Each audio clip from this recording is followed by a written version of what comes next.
देवांश सीधे अपने कमरे में चला जाता है। वह सीधा एक कमरे में चल करके जाता है। वह कमरे का दरवाजा खोलता है तो कमरे में खड़ी नर्स देवांश को देखती है। देवांश उसे वहां से जाने का इशारा करता है और नर्स चुपचाप सर झुका करके कमरा छोड़ करके चली जाती है। देवांश आगे बढ़ता है। आगे एक बड़े से बेड पर उसकी बहन लेटी हुई थी। उसके मुंह पर ऑक्सीजन मास्क लगा हुआ था और उसके आसपास मशीनें लगी हुई थी। अपनी बहन को इस हालत में देख करके यह चीज देवांश को बुरी तरीके से कचोटती है कि वह भाई होकर के अपनी बहन की रक्षा नहीं कर पाया। उसे जिस इंसान ने अपने भाई से बढ़कर के माना था, जिस इंसान पर जान से ज्यादा भरोसा किया था, जिसने सोमी की और 500 करोड़ की हीरो की जिम्मेदारी दी थी, उस इंसान ने आके उसके भरोसे को इतनी बुरी तरीके से तोड़ा कि वह सोच भी नहीं सकता था।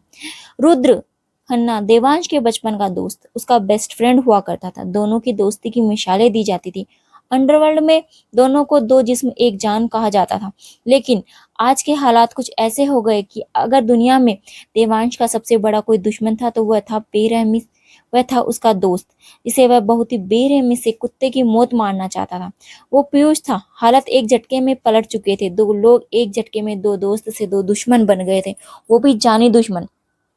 देवांश अपनी बहन के पास आकर बिस्तर पर बैठता है। उसकी बहन कोमा में थी। इतने बड़े सदमे को पता नहीं कैसे बेचारी ने बर्दाश्त किया होगा, कितना दर्द हुआ होगा इसे जब उसे बेरहमी से उसकी इज्जत पर हाथ डाला होगा। पता नहीं कब से वह यह सब प्लान कर रहा होगा। सोमी के बाथरूम, उसके कमरे में न जाने कितने सीसीटीवी लगाकर उसने उसकी बहन की गंदी वीडियो निकाली। देवांश को वह पल पल याद आता जब उसकी बहन चहकती थी, हंसती थी, मुस्कुराती थी।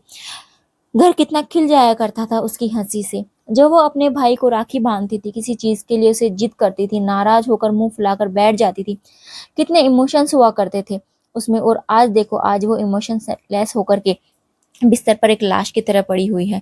अंदर ही अंदर ना जाने कितने दर्द से गुजर रही है। वह भी सिर्फ एक इंसान के कारण, जिसने उसकी हंसती खेलती दुनिया में एक चुटकी में बर्बाद कर दिया। देवांश सोमी के हाथ को अपने हाथ में लेकर बोला, अपने भाई को होने का फर्ज मैं नहीं निभा पाया छोटी, मैं तुम्हारी इज्जत नहीं बचा पाया, लेकिन तुम्हारा भाई तुमसे वादा करता है, जब तक तुम्हारी इज्जत पर हाथ डालने वाले को मैं टुकड़ों में नहीं काट देता, तब तक तुमसे अपने हाथ पर राखी नहीं बंधवाऊंगा। मैं वादा करता हूँ।